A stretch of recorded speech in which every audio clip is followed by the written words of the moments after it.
Greetings and salutations, and welcome to the Red Flags Only podcast, where we dive into subjects that you thought you understood, but may have missed some signs along the way. I am your host, Dion Royal, and today we have a special episode for the young men who may not have heard the best information growing up, had poor role models, or just missed out on a hug from a man. These are some things your daddy never told you. Lessons fathers forget to teach, a guide to thriving without the manual. Let's talk about some critical life lessons, the kind that many fathers either forget to share or were never equipped to teach in the first place. Whether you had an absent father, an emotionally unavailable one, or just a dad who treated heart-to-heart talks like tax season, something to avoid at all costs, this guide is here to fill in the gaps. These are lessons drawn from real-world experience, brutal honesty, and a bit of humor. Because if we can't laugh at life's chaos, we'll just end up stress eating in the parking lot of a gas station. More importantly, this is about healing, growth, and breaking cycles that have kept too many men trapped in emotional quicksand. Lesson number 1, your father's absence says everything about him, not you. Let's get one thing straight. Your father's absence does not define your worth or your potential. If he left, disappeared, or became a master of the "I'll be back soon" lie, that's on him, not you. Chances are, his exit had less to do with you and more to do with his own demons, his inability to face himself, his past, or the responsibilities that come with fatherhood. You were simply the clearest mirror of his own shortcomings, and instead of dealing with them, he ran. Truth bomb. A man's worth isn't measured by who abandoned him. It's measured by how far he's willing to move forward. That means no more carrying his baggage like an emotional Uber driver, his broken promises, insensitivities, and failures. That's his debt to settle, not yours. Your job is to build your life, not fix the one he threw away. Lesson number 2, stop trying to prove yourself to ghosts. Let's be honest, many men with absent fathers feel an overwhelming need to prove themselves. The drive to be the best, work the hardest, and succeed at all costs is often fueled by a deep-rooted desire to earn the approval of someone who isn't even watching. Here's the hard truth. Seeking validation from someone who abandoned you is like trying to text an ex that blocked your number. It's pointless. That fire inside you, use it to fuel self-improvement, not self-destruction. Whether in the workplace or relationships, you don't need to perform for love. You need to grow for yourself. Workplace application, prove your competence, not your worth. Your job title doesn't define you. Relationship application. If you constantly feel like you're auditioning for love, it's not love. It's unpaid labor. Ain't no victims here, just volunteers. Lesson number 3, love can't be earned, only given. Speaking of love, if you have to perform for it, it's not real. Many men, especially those with absent or emotionally distant fathers, grow up thinking that if they just do everything right, love will be guaranteed. They become perfectionists, people pleasers, or chronic fixers, believing that if they're just good enough, they won't be abandoned again. Reality check. Love that requires you to constantly prove yourself is not love. It's a job with no paycheck. Again, ain't no victims here, just volunteers. This connects to another painful truth. Many fathers lose connection with their children because they lost themselves first. Some drown in alcohol, women, or work to escape their own childhood pain. Others got trapped in toxic cycles they never learned how to break.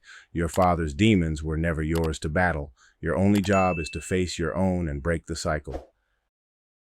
Lesson number 4, forgiveness is a weapon, not a weakness. Here's the thing about healing. It moves at the speed of your ability to forgive, not for his sake, but for yours. Many absent fathers had absent fathers themselves, and because they never forgave them, they stayed stuck in bitterness, unknowingly repeating the same pattern. Generational trauma works like an unpaid bill. It just gets passed down until someone finally settles it. Forgiveness does not mean excusing what happened. It means refusing to let it control your future. Forgiving your father isn't about freeing him, it's about freeing yourself. Lesson number 5, the world doesn't owe you unconditional love. Most men will only experience true unconditional love from two places: their mother, if they're lucky, their pets. Outside of that, love in the real world is conditional. People love based on what you provide, how you make them feel, and how you fit into their lives. The lesson in all of this: stop expecting unconditional love from people who are wired for self-interest. Instead, build relationships based on mutual values, respect, and alignment. Morals, values, and integrity are worth so much more than beauty, money, and what someone brings to the table. Lesson number 6: your mistakes don't define you, they refine you. Ever notice how some guys get trapped by their worst mistakes? One failed relationship, one lost job, one bad financial decision, and suddenly they carry it like a life sentence. Newsflash: your setbacks aren't tattoos, they're just bad haircuts. Painful now, but barely noticeable in time. The world isn't going to stamp your failures on your forehead. What actually matters is how you respond. Lesson number 7: boundaries aren't just important, they're survival tools. Without boundaries, you become a human doormat. In relationships, if you don't set boundaries, people will take more than they give. With family, if your father suddenly reappears, you get to decide the terms of that relationship. In life, if you don't define your standards, others will do it for you, and you won't like the results. The key takeaway here: boundaries aren't about controlling others. They're about controlling yourself and protecting your peace. Anyone that has a problem with or doesn't respect your boundaries, get as far away from them as you can, as soon as possible. Lesson number 8: choose your partner wisely. Your life depends on it. Red flag alert. If someone refuses to acknowledge or work on their own trauma, you are signing up for a lifetime subscription to hell. Evaluate partners based on stability, emotional intelligence, and personal growth, not just chemistry. Do they handle stress in a healthy way? Do they maintain healthy relationships with others? Can they be alone without self-destructing? If not, run like you just bought some new Vapor Max. Most men choose who they like based on what they like instead of who likes them. Many times, who we like is based on a skewed set of social norms. Going into the situation without taking these circumstances into consideration has destroyed many men and severely stunted the growth of many others.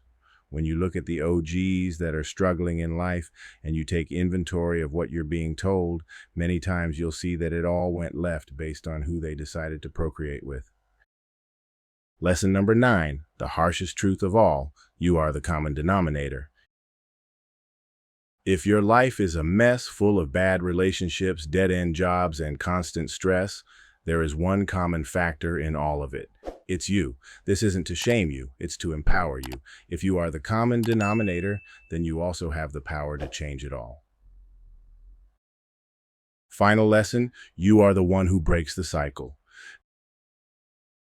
Generational trauma may be part of your inheritance, but you decide whether you pass it down or end it for good.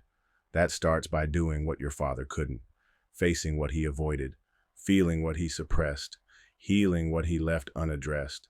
Your past is not your prison. It's just the place you started. Where you go next, that's your decision. Now go build the life you deserve.